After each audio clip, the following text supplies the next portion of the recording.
Welcome. Thank you for joining us today. I'm Noah Rothbaum, the Daily Beast half-full editor and co-host of the podcast Life Behind Bars with legendary cocktail historian David Weinzweig. I'm also the author of the books, The Business of Spirits, The Art of American Whiskey, and the forthcoming Whiskey Bible. I'm also the associate editor of the Oxford Companion to Spirits and Cocktails, which will be out this fall. The Ann Arbor, Michigan-based deli and gourmet food store Zingerman's has been making me look good for years. I've sent their delicious baked goods and sandwiches as presents, care packages, and gifts to friends and family members living across the country. But Zingerman's greatest accomplishment, arguably, isn't its hearty Reubens, its decadent brownies, or its artisanal cheese plates, but really is serving as a model for empowering employees. Over the last 39 years, the original 1,300 square foot deli has been transformed into a community of 12 vertically interconnected businesses that employs nearly 600 staff members, with a third of them owning part of the business. I truly believe that the future of the drinks industry depends upon us finding new opportunities and new ways to expand and turning employees into equity partners. This is more important than it's ever been before as we rebuild our businesses and our communities in the wake of the coronavirus pandemic.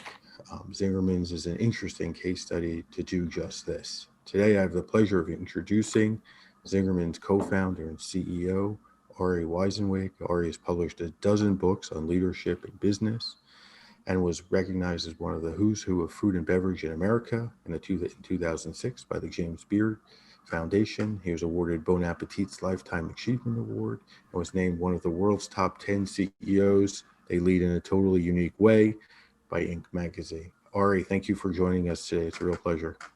It's my pleasure, Noah. How are you? I am good. I've been really excited for our discussion today. I literally just sent a care package of Zingerman's pastries the other night.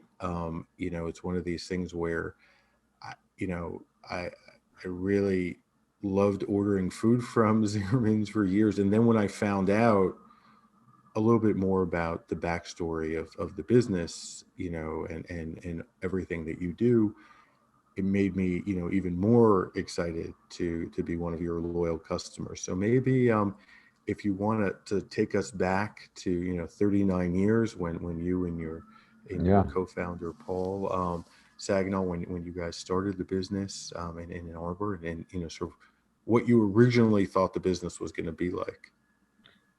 Well, it's so long ago, Noah, that it's almost biblical at this point. Right. But I guess Rebecca Solnit, I don't know if you know her writing, is awesome author in the Bay Area, and I love her work. But anyway, she, paraphrasing here, but she says something along the lines of trying to decide where a story actually begins is like dipping a cup of water in the ocean.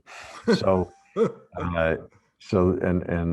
Ted Owenby, who's the former, I think, director of Center for Southern Studies at Ole Miss, when I go to the Southern Foodways Alliance Symposium, he always said origin stories are always disputed. So I can only tell you my version of the story today. Well, I'm not going to dispute your story today. No, you won't, but I'm sure Paul's will be slightly different. Of course. But anyway, so I'll back up slightly further, which is I grew up in Chicago and came up to Ann Arbor to go to school at U of M, University of Michigan, for those who don't know. I studied Russian history with particular focus on the anarchists, which we may or may not get into in our conversation today, because I think it fits with a lot of the stuff that you're talking about in terms of engaging staff.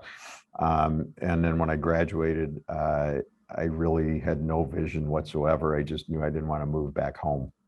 And in order to facilitate that financially, I needed to pay the bills, obviously, and I had driven a cab part-time in school. This is, of course, for those who are younger, long before Uber and Lyft existed. And it was fine, but not really that exciting. One of my roommates was waiting tables at a restaurant in downtown Ann Arbor, so I decided I would apply for a job there.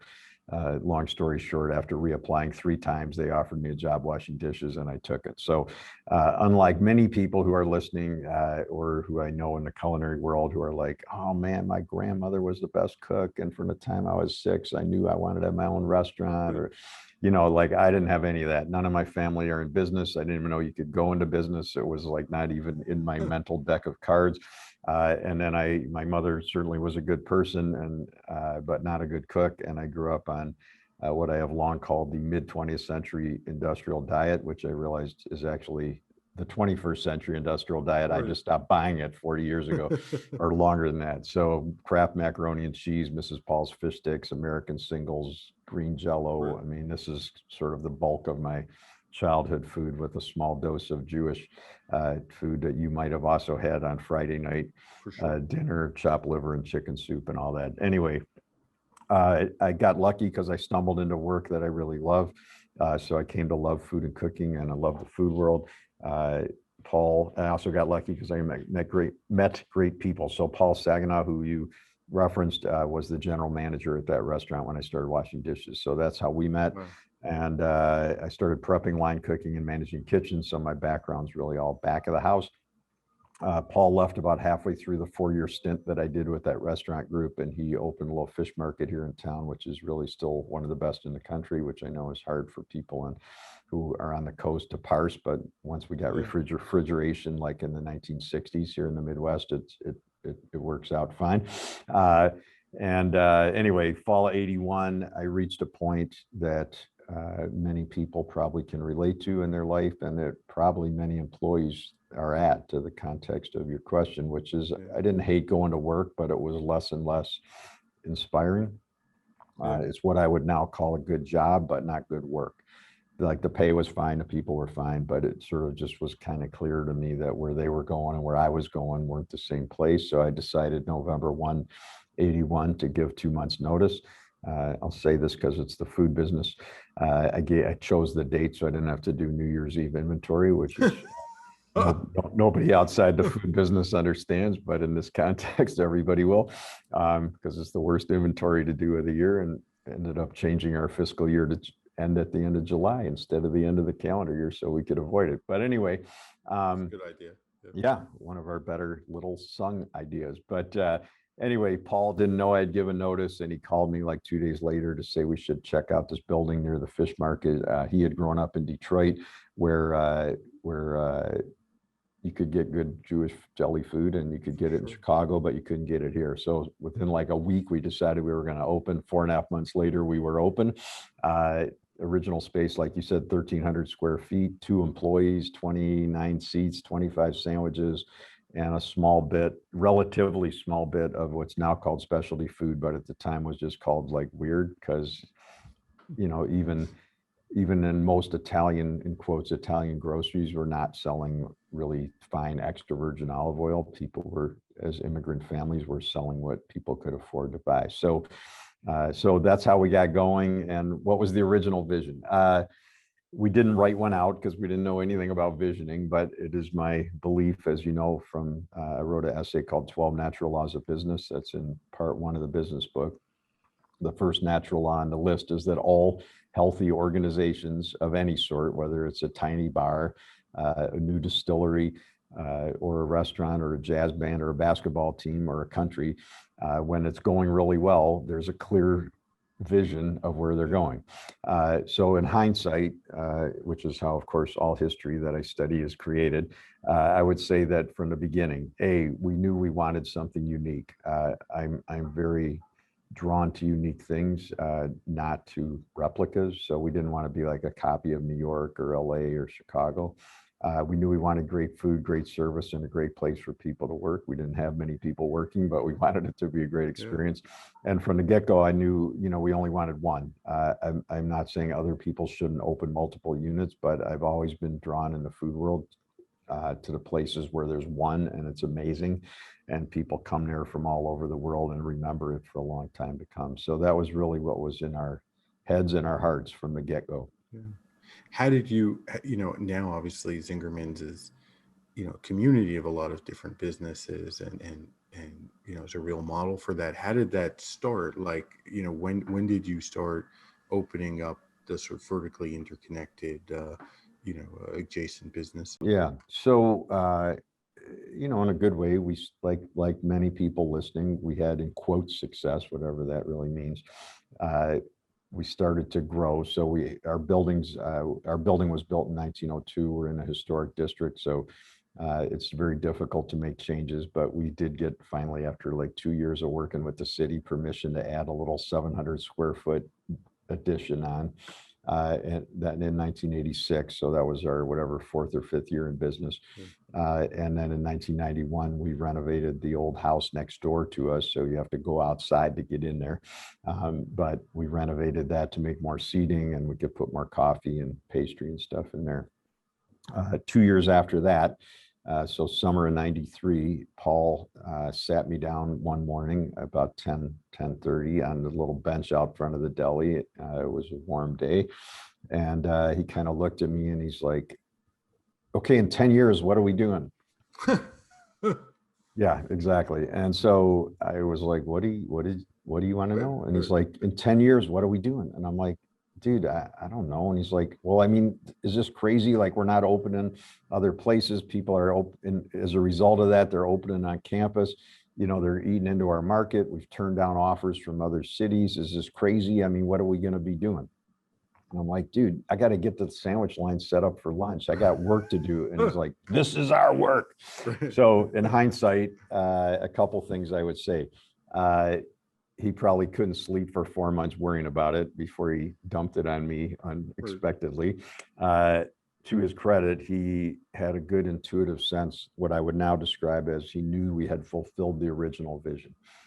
It's a little bit like midlife or finishing college, or your kids move out of the house, or whatever piece of life you can relate that to. Like, you achieved something you didn't know that you could really do. You doubted yourself, and at the same time, you believed you could do it. You got there. I often compare it to running hills in San Francisco. Like, I'm like, okay, I think I can do this one. But then I get to the top and there's 5 more hills. And I'm like, I don't know what the hell to do. So, and in hindsight, what he was asking in our current organizational language is, what's your vision? I don't think he had a new one. I certainly did not have a new one.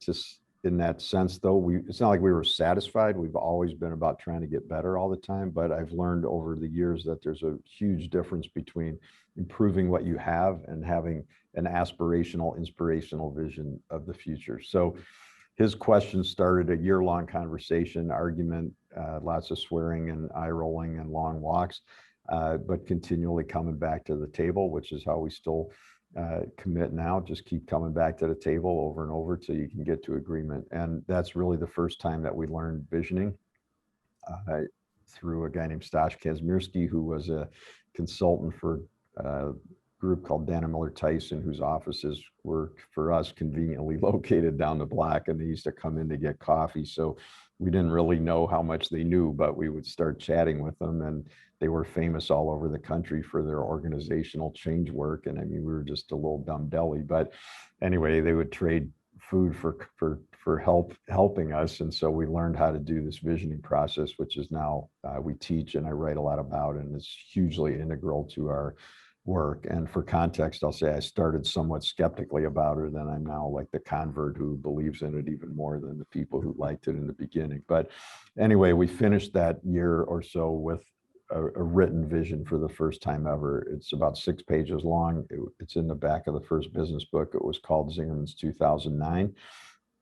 And in that vision, we described, so we actually went 15 years if people are doing the math, in that 10.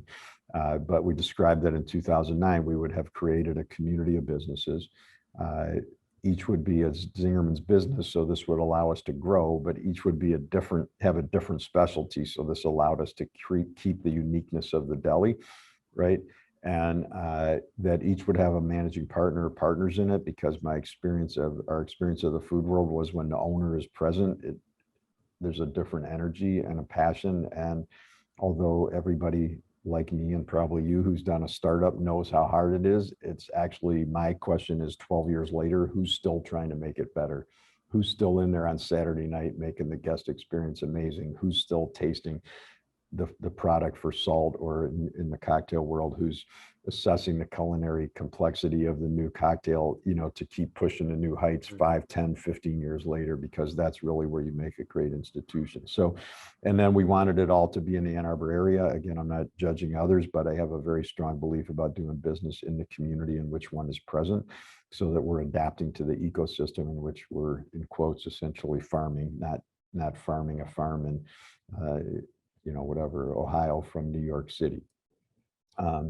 So, and then we wanted to create, from the beginning, our vision was it would be one organization with these semi-autonomous pieces. So I know a lot of people grow by investing in other businesses, but this was meant from the get-go to have each component contribute positively back to the others, where the organization as a whole was greater than the sum of the individual parts.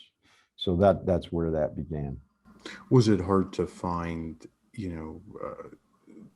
partners to get, to inspire, some of your staff to, come up with new ideas, or take the initiative to do that? Well, I think I'd come to realize everything is hard if it's meaningful. True. See, ideas are easy and inexpensive. I have hundreds every week. I'll give you as many as you want. The hard part is doing it.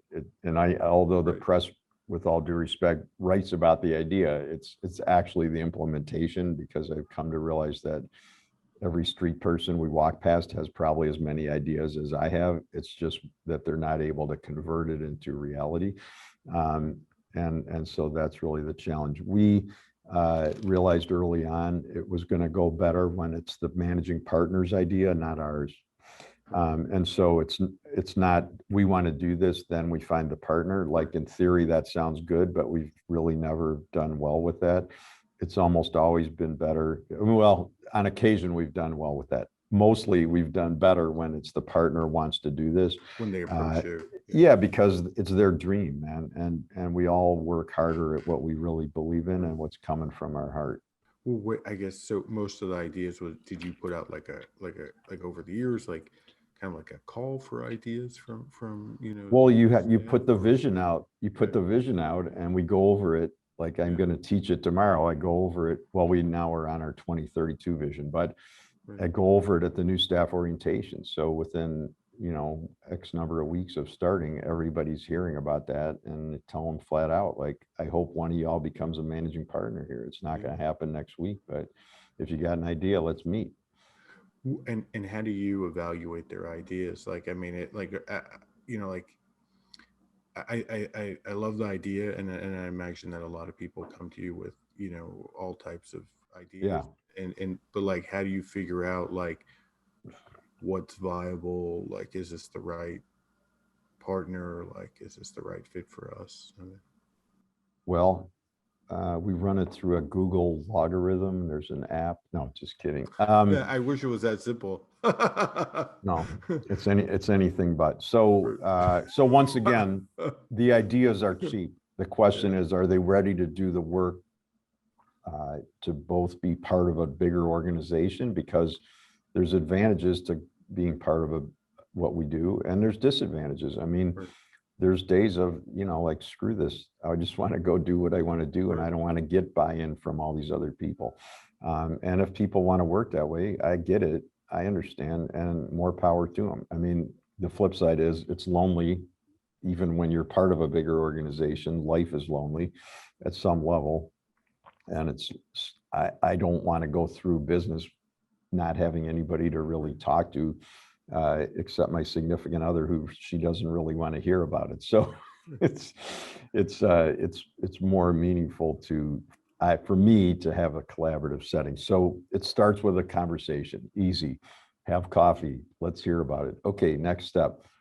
We teach the visioning process to everybody here. Next step is write a vision. It's a draft. We want to see where you're going. So our vision says we're only doing stuff in the Ann Arbor area. If your vision says you're opening in Phoenix, I like the desert. I'm drawn to the dry heat, but we're not opening there, so it's moot. If your vision says we have a really, C- product, but we make a lot of money because there's a big hole in the market, awesome for you, but it doesn't fit our vision and our values.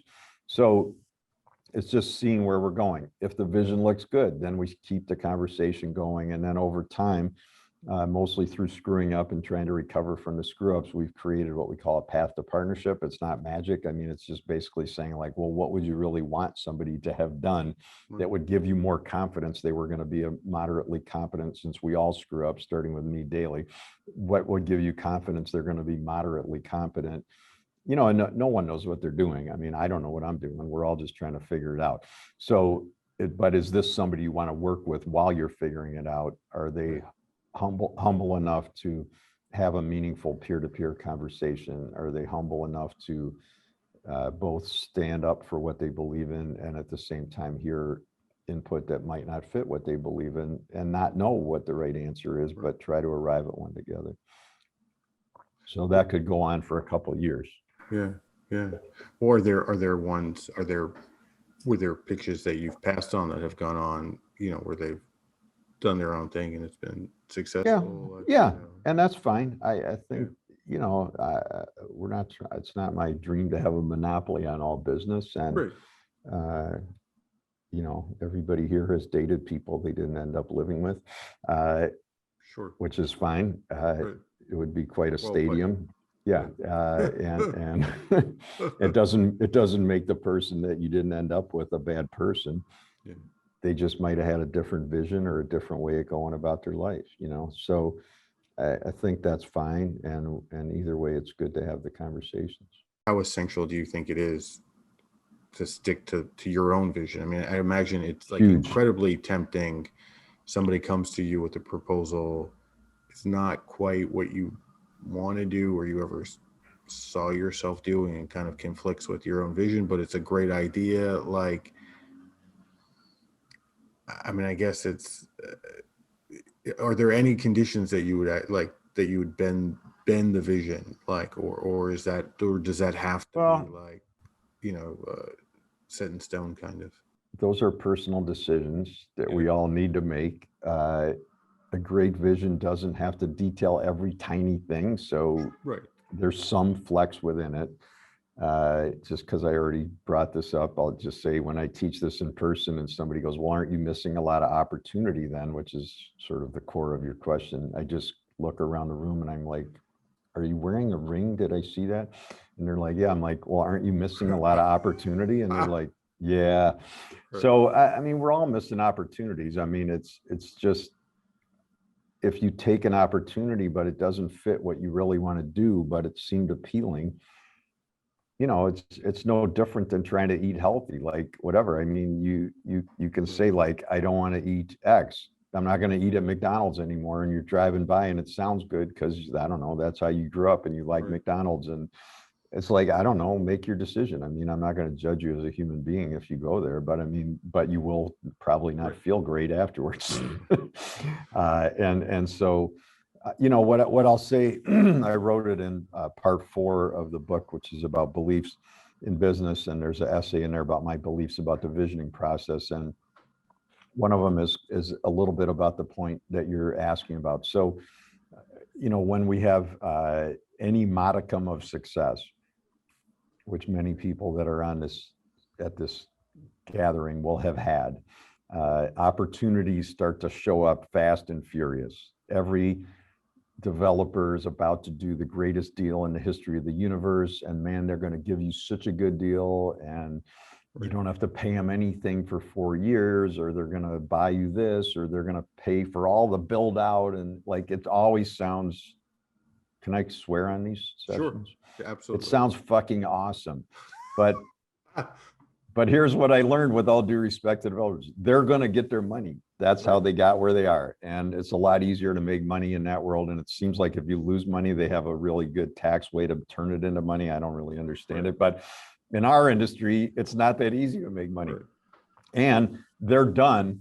And you and I are still going in there every Friday, Saturday night for the rest of our lives. So I think the key is to have a vision of what you want to create, because we often talk here about the vision metaphorically as being the cathedral that you're working to create, right? So it's the old story of the guy goes to the construction of the Duomo in Milan, and he sees two people work, and he goes to the first one and says, "What are you doing?" The guy goes, "I'm laying stone." Comes to the second one, "What are you doing?" And he or she says, "I'm building a cathedral." Right? So physically, the work is identical. It's all the difference is the emotion. So in the sense of being part of something greater than yourself, right? So that's what vision is it provides the people we hire and ourselves with the cathedral, because, you know, if you're building a 10-story building, I guarantee by the third floor, it's kind of boring, right? But if you know what you're working to create, and in that case, it was this majestic edifice, it's a lot easier to push past that, like, why am I even doing this anymore? Because you remember what you want to create. So once we have created the original vision, which you might not have written down, but you had in your head, it's a little bit like the cathedral is done, but the workmen keep coming. And they got to work. So they read an article about adding pools, and now they add a pool. And then they read an article about how garages are going to raise property values. So they add a 3-car garage. And then somebody's like, well, my cousin had a 3rd story. Let's add that. I think that'll work good. And, you know, if we resell it, it'll add value, you know, and so you end up like your initial in your head design had this elegance, and it was true to you, and it was your art, and it was your music or poetry or whatever you want to compare it to. But then all these offers come and people just start taking them, and then you end up without any of the elegance. And then eventually people are like, why the fuck am I doing this? This sucks. Well, I guess, would you have advice for like that initial, like, you know, if people are considering this, like for that, I mean, I think at a certain point, like, you know, if you've been doing it as long as you've been doing it, like there's obviously like a real, process and methodology. But I think that first kind of jump is the hardest one to take too, and maybe the one that's the most dangerous for businesses to make. Well, I've come to realize it's all dangerous. Right. There's no safe spot. This took me a long time to realize it's risky no matter what, and we're vulnerable every day. I mean, I'm sure there would never be a pandemic, but if there was, like, we could all be knocked down. Just saying. So I didn't know anything about visioning. I think it's a life skill. People can do what they want to do. I'm not going to judge anybody for not doing it. And we opened and made it through without one. That said, I wish I would have learned it at 9.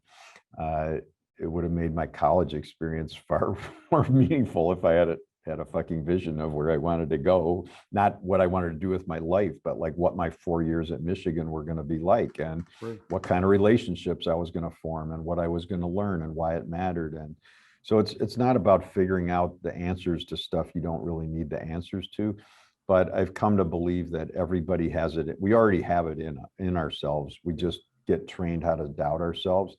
And the more articles you read about what you should do, the more your mother tells you, your business partner tells you, you read about, I don't know, whatever, Zingerman's Danny Meyer did this, it's like, we're all like, oh my God, I should have done that. Oh man, what if and it's the self-doubt is just, it's debilitating. And so the visioning process that we do is, if you're an English major, it's basically, well, you do this in your other job. It's free writing, so it's basically tapping into what's in your heart without letting your head over edit it. And you still have time to edit it. So it's not like your first draft is what you have to do. It's not going to Vision headquarters in Washington and you're obligated for the rest of your life. You could ignore it or just start over, just like when you and I are doing writing and you hate your first draft, just write another draft. But I do believe that we all have it in our heart. We know how we want to live. And even if we don't know the details that the world is asking about, they might not be that important, right? But like having a business where you have, in the case of this conference, like you have 3 cocktail lounges all in the same city is awesome. But if you want to have 100 cocktail lounges spread in every major metropolitan area in the country, that's awesome too. But they're like totally different jobs. So just, it's not a right or wrong. It's just deciding how you want to live your life and then extrapolating back from there.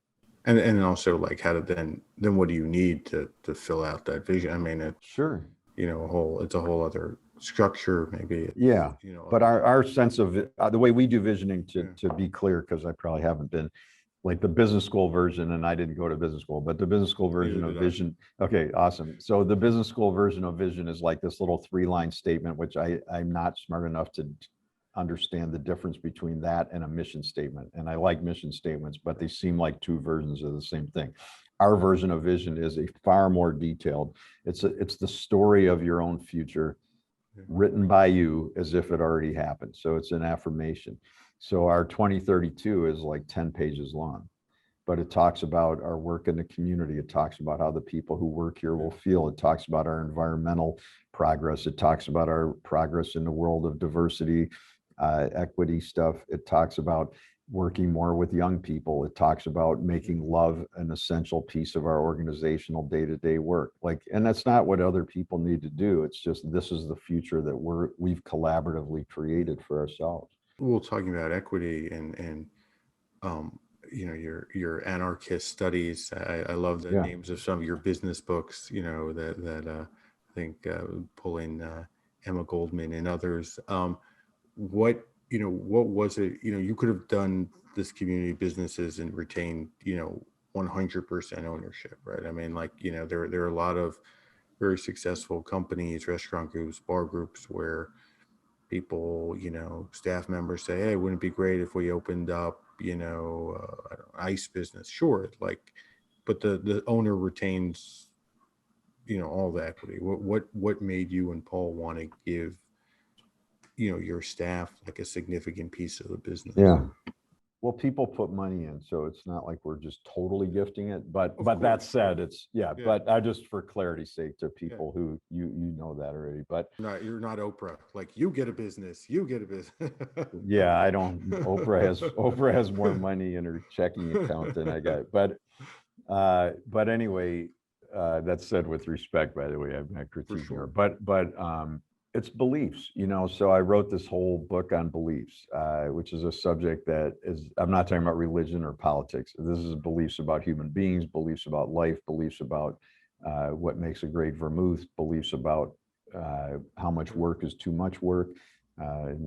Like, I am a non-religious person with no kids who lives with a farmer who's worked in food for 40 years. I don't care about working Sunday. It doesn't make any difference to me from working Tuesday. It's just another day of the 7 days, and I try to honor all of them and appreciate all of them.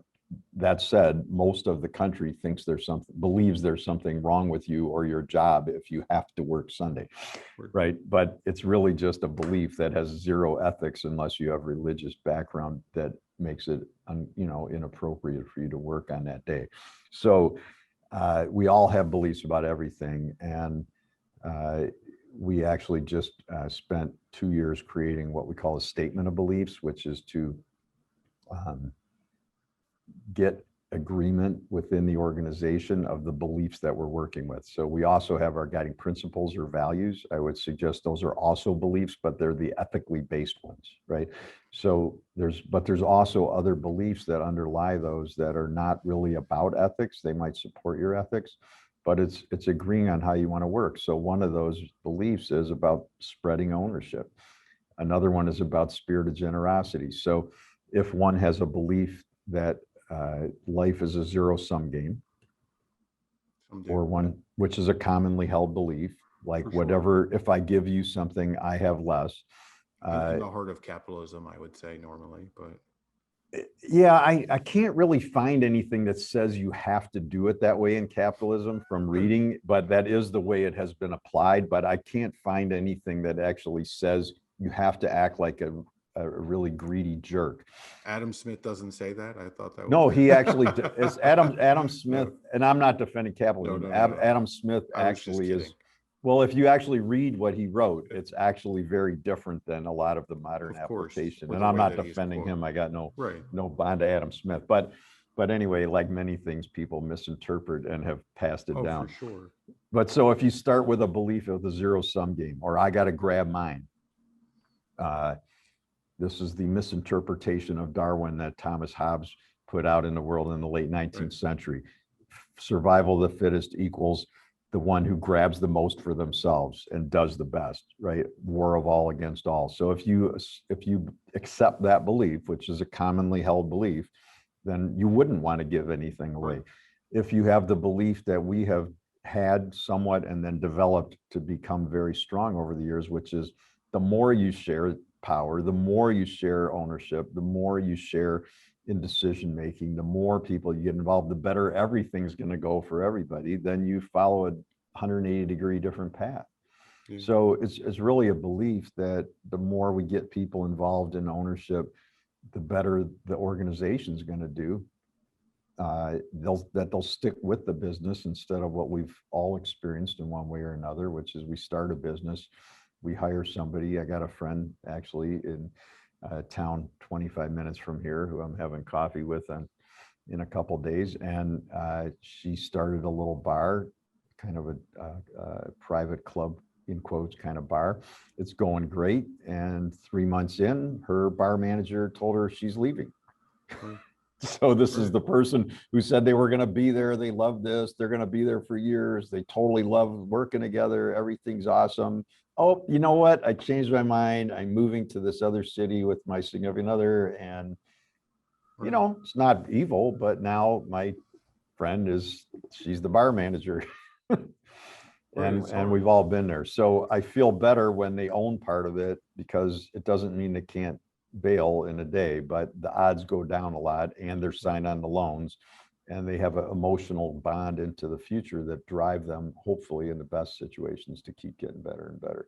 So I don't know, it's working kind of. It's all imperfect, but it's working. Well, and I think it's connected to like providing like a decent wage, right? And really, I think, whether it's, what you do or craft cocktails, a lot of this is people, they love what they are doing. They're it's a passion project, but that doesn't, at least in the bar world, often lead to like, a sustainable income. It's not enough to, and I think that the equity part might allow more people to reach a level of income where it's possible to, that it's enough to for them or for their families. Well, we're trying. I mean, if the model doesn't reap a lot of big profit, which it doesn't for any of us, I don't think, or at least not a lot of people I know, then dividing that isn't going to alone just make everybody rich. But what it does do is give them more emotional and intellectual buy-in. And then we're open book management. So people know the numbers, we teach the numbers. Like, not everybody pays attention, of course, but it's different to opt out than it is to not be allowed in. And I tell people when we do the new staff orientation, like, I'm not joking, I'd love to double y'all's pay tomorrow. I just don't know how to pay for it. So as soon as you figure it out, please say something, because we can get going. And I mean it. Like, even at the increase, we're all under enormous pressure right now around staffing. I have to imagine. If somebody's not and they figured it out, please send me an email. It's Ari@zingermans.com. Pay rates are going up, which I think is really great. I mean, really, in the scheme of things, I mean, it's just the pricing model is going to have to change in order to accommodate that. And I don't think that's bad. I think it's already happened in other industries a long time ago. And so, like, I live with a farmer. I mean, when she charges whatever for something, $5 a pound, for an heirloom tomato that she grew from seed, hand watered, organic, she's not making good money on that, even though the public's perception is she's like charging so much because it's based on this commercial tomato that hardly, that is a disaster ecologically and socially, but we need to somehow get the industry to a place where the customer understands the value. And I'm not blaming the customer, that's on us to do that work so that we can keep paying people more. Well, do you think that, like, for your different businesses, like in the rest of 2021, 2022, we'll see prices going up for, retail prices? I don't know how they can't. I mean, unless people have a lot of money from another source, I mean, or unless the way we do it is really bad, and everybody else is making money at the rate Google is, and we're not. But, and I'm not complaining. I mean, it's just the nature of the industry as I've experienced it, is it's generally challenging. And there's some niches where, you know, there's more money to be made. And I'm not saying you can't make money, but, you know, it's not high tech.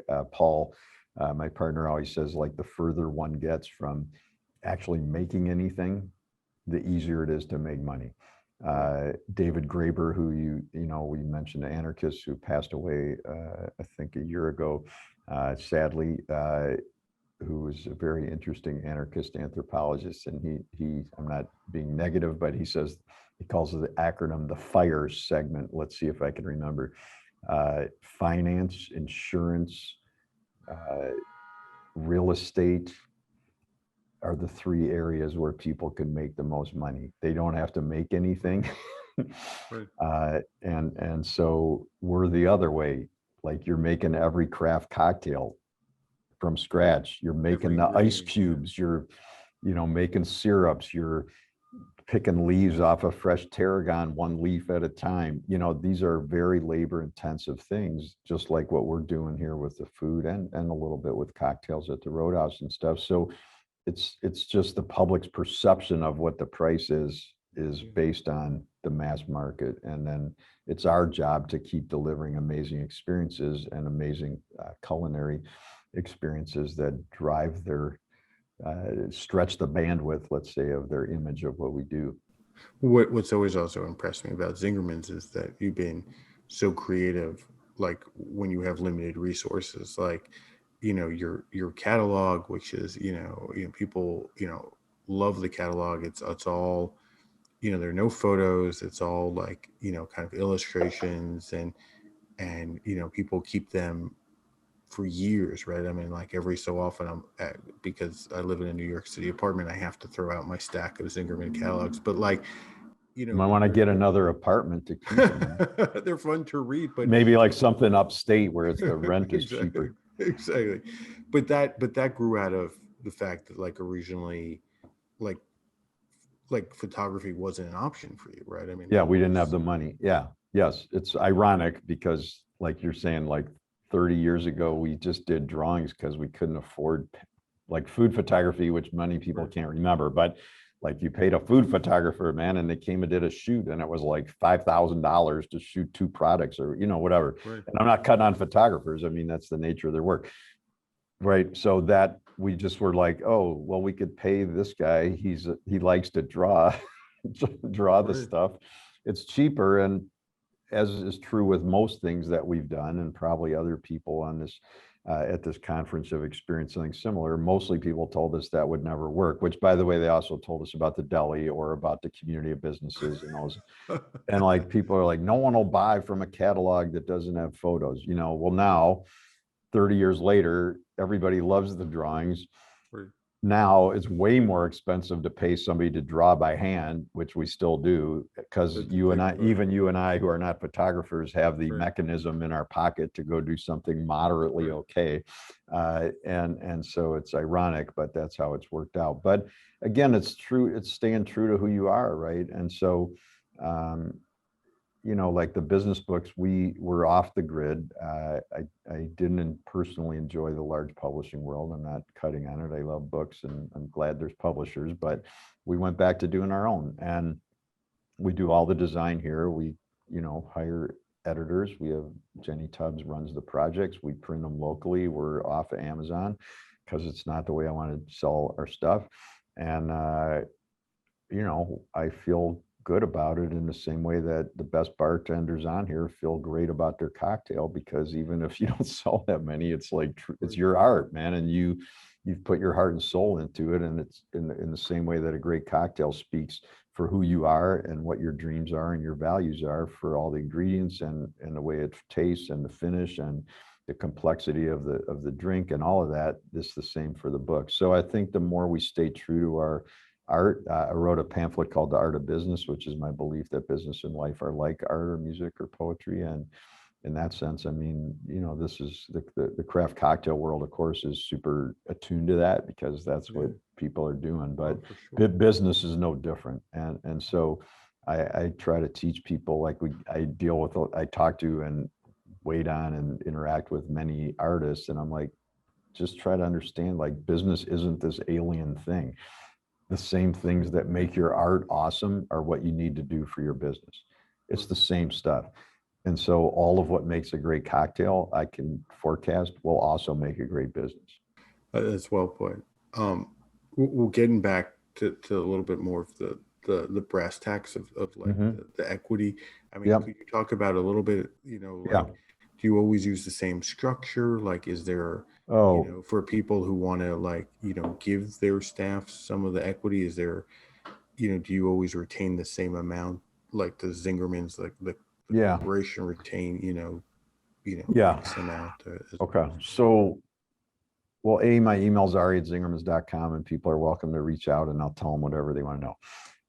B, we started with a more formulaic approach, but then of course we don't open 20 a year. So it turns out that, shocking, each situation is somewhat different. And then ultimately stuff like LLCs and C Corps and is really just, I don't know, like, which jacket are you going to wear today? You know, it's kind of meaningful, but in the end of the day, it doesn't really matter as long as it serves your needs. One of the key nuts and bolts to your question that's important for me to say is that we early on decided that we would make decisions at the partner level by consensus of all the partners. So this is a huge difference of how most people would do it. And it came up because that's how Paul and I had always worked. It wasn't tied to how, like, I actually owned more in the beginning, just for whatever reasons. But it never came up. Like, I never said, like, sorry, dude, I own more, screw you, we're doing it my way.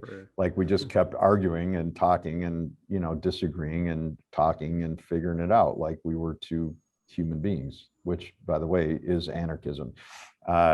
So there's nothing about anarchism that precludes collaboration or organization. It's just that the people who are part of the collaborative organization help participate in the design of the organization, not somebody at the top, in quotes, who theoretically knows more.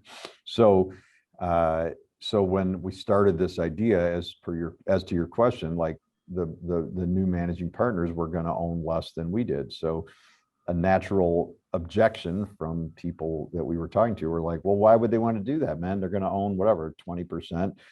You're going to own more. You're just going to outvote them every time anyway. What's the point? Like, why would they want to sign on the loans and, you know, whatever? And we're like, okay, good point. Let's just agree to use consensus. And then whether they own 1% or 99%, it really doesn't matter, other than if you have enough money at the end of the year to pay out a dividend. Beyond that, it's irrelevant. So, so we use consensus to do that. And then another piece of that I'll add, just to make more transparent what I'm not trying to hide, but I haven't said. So early on, we decided, because we wanted it to be one organization, that we would govern the entire Zingerman's community of businesses by consensus of all of the partners. So, and that when they were in that role, unlike the model in Washington, which doesn't work well, they were not there to speak for their own business, although they might at times. But when the decision point came, their charge and my charge was to act in the best interests of the whole organization, even if that went against the interests of their direct business, right? So it's not like, well, I don't really care about the fact that we're going to lose 7 million jobs nationally. This will cost Vermont a lot, or whatever. Right. And random, I like Vermont, but random choice of state. But the point is, we're not going to screw everybody else because it's not in my self-interest. Exactly. We're going to do the right thing, even if it's not in my self-interest. So the whole organization is governed. Now, that doesn't mean the price of a margarita at the Roadhouse is decided by 20 partners. It's decided at the Roadhouse because it's a local decision. But if we're changing the benefits plan for everybody, if we're opening a new business, if we're, like, when the pandemic came and we're like trying to decide to stay open as an organization, those kind of decisions are made at that level. 6 years ago, we added what we call staff partners. So this is 3 typically non-partners who are added to that consensus for 2-year terms. The 2 could be 3 or 1, but they're added for terms, and they sit as part of that consensus. So from a technical, real standpoint, they have as much say as I have in that decision making. So that's a big piece of it. But the technical things of the ownership are basically you're trying to fit creative living into legal boxes that were not created by people who were trying to make space for creative living. So it never really fits. It's just like, what's the least painful way to do this from a legal standpoint, in my experience. And it's a little like your prenuptials, if you have them in your relationship, are not a vision of your relationship. It's, what are you going to do if it goes to shit? How's it going to get handled? But hopefully you have a positive vision, not just this like, here's the tech, if Noah doesn't wear his glasses for 6 straight days, then you have the right to demand. Right. Well, they always say that contracts are not for like, right. Or, for disagreements, right? I mean, there are no right. disagreements, you don't need a contract, but it's like, right. That's right. Which again is, I mean, it's not, I don't, I mean, in some ways the contract also is I'll put on my fake lawyer hat, like is almost a continuation also of the vision, right? I mean, it's sort of codifying. Yes. I mean, some of that as well can be, included in that too, but it's not, it's maybe, it's not quite the living, breathing document that, the Constitution is. That's not its purpose, to flexibility in the contract is. Well, and it's also back to the earlier conversation about beliefs. So I wrote a piece for the e-news that I do, which if people want to get on it, they can either email me at ari@zingermans.com and I'll put them on, or go to zingermanscommunity.com and they can sign up. But yesterday's e-news, which I think you get, I do. I wrote about, so they have this belief in natural laws, like they're natural laws of business. All healthy organizations are living in harmony with them. All people who are living great lives are doing them. They don't need to know what they are.